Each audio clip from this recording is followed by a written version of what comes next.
problèmes d'Algérie sont de grands problèmes et des problèmes cruciaux. Les grands problèmes de l'Algérie proviennent de ce que l'Algérie est en train de construire une société. L'Algérie est en train de se construire comme société. Et l'Algérie est en train de construire un État. Et la construction de l'État se fait toujours dans la conflictualité, souvent dans la violence, mais il faudrait juste espérer qu'on prenne conscience pour que cet État qui est en train de se construire se fasse avec le minimum de violence possible. Il faudrait qu'il y ait des valeurs au-dessus de nous. Et s'il y a une valeur au-dessus de nous, c'est la vie humaine. La vie d'un Algérien vaut plus que tout projet. Et donc, que ce soit un civil ou un policier ou un militaire. Et donc, il faudrait construire cet État avec le minimum de violence. Et les intellectuels ont un rôle à jouer dans ce sens. Alors, ce n'est pas du tout de la compromission.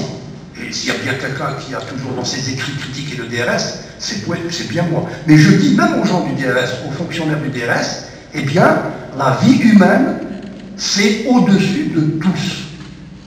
Torturer un Algérien, c'est torturer une partie de l'Algérie.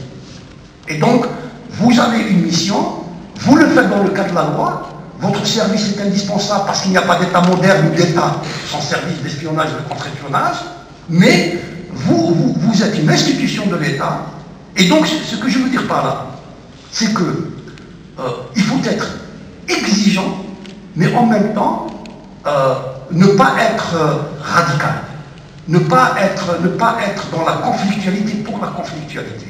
Et c'est ainsi que on peut par le débat faire avancer les choses.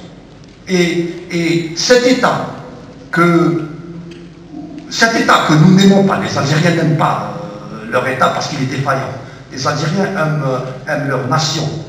Et cet État est quand même un État qui est issu du mouvement de libération nationale, et il véhicule les vicissitudes de la construction postcoloniale, et il véhicule aussi les limites idéologiques du nationalisme algérien.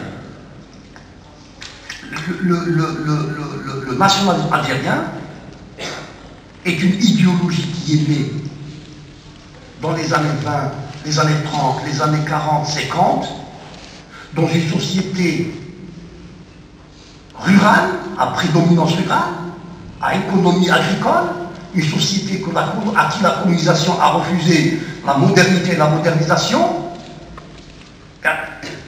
C'est ça le nationalisme algérien. Donc, quand il naît avec les limites de sa propre société. Il ne faut pas aussi, n'est-ce pas, oublier cette donnée de genèse historique et indépendante. Et le plus important, c'est de s'inscrire dans la dynamique. La dynamique de novembre a libéré le pays, il faut aller au-delà. Moi, je ne m'arrête pas à Adjaradan ou Bembella ou à Minouch.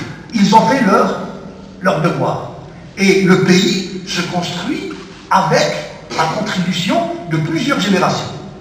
Et donc, ce sont les générations, n'est-ce pas? Et il y a aussi des problèmes que notre génération ne pourra pas résoudre. Il faudrait résoudre les problèmes que nous pouvons résoudre, que notre génération peut résoudre. Alors, de mon point de vue, on peut en discuter, le problème essentiel en Algérie aujourd'hui, ardu, et qui est à notre portée, c'est d'institutionnaliser les rapports d'autorité. C'est d'institutionnaliser les rapports d'autorité. C'est de créer un état de droit. C'est à notre portée. C'est la portée de la culture de notre société. C'était inscrit dans les aspirations du mouvement national, mais l'élite dirigeante qui s'est installée en 62 au pouvoir a ses propres intérêts immédiats de pouvoir. Et ça, c'est humain, c'est pas propre aux Algériens. Louis XIV disait l'État c'est moi. Vous comprenez? Moi, j'ai commencé à comprendre l'Algérie, le système politique algérien, quand j'ai lu Thomas Hobbes. Quand j'ai lu Thomas Hobbes, philosophe anglais du XVIIe siècle. Thomas Hobbes m'a fait comprendre l'anthropologie politique, n'est-ce pas? m'a fait comprendre la soif du pouvoir qu'il y avait dans tout être humain. Moi, je croyais qu'il n'y avait que les Algériens qui avaient soif du pouvoir. Alors, je vous cite un passage de Thomas Hobbes. Et ça va vous rappeler quelqu'un. Quelqu'un ou quelques-uns.